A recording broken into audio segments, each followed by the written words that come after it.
Un petit clin d'œil dans ce beau panorama que nous offre Marrakech pour vous parler aujourd'hui du conseil indépendant. J'entends encore trop d'irrégularités en la matière et j'aimerais vous rappeler quelques points. D'abord, on parle de convention de rémunération du conseil indépendant.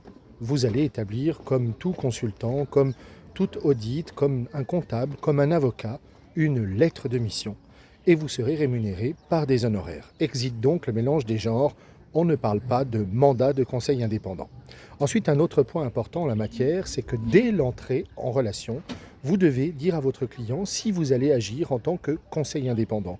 Vous ne pouvez pas mener une mission un peu trouble entre deux eaux, puis finalement terminer avec des honoraires de mandat de recherche de capitaux, par exemple. Je vous rappelle que le mandat de recherche de capitaux est pour les courtiers et leurs mandataires, les MIOB, mais vous avez également pour les mandataires non exclusifs dans le regroupement de crédit la convention de rémunération. Donc, trois modes de rémunération, deux en immobilier exclusivement, le conseil indépendant et le mandat de recherche de capitaux, puis dans le regroupement de crédit, une convention de rémunération.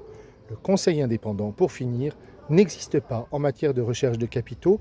Point intéressant, la directive européenne sur la distribution des crédits à la consommation pense mettre dans le droit des États de l'Union le conseil indépendant en matière de crédit à la consommation. Peut-être que notre droit va donc évoluer. À bientôt.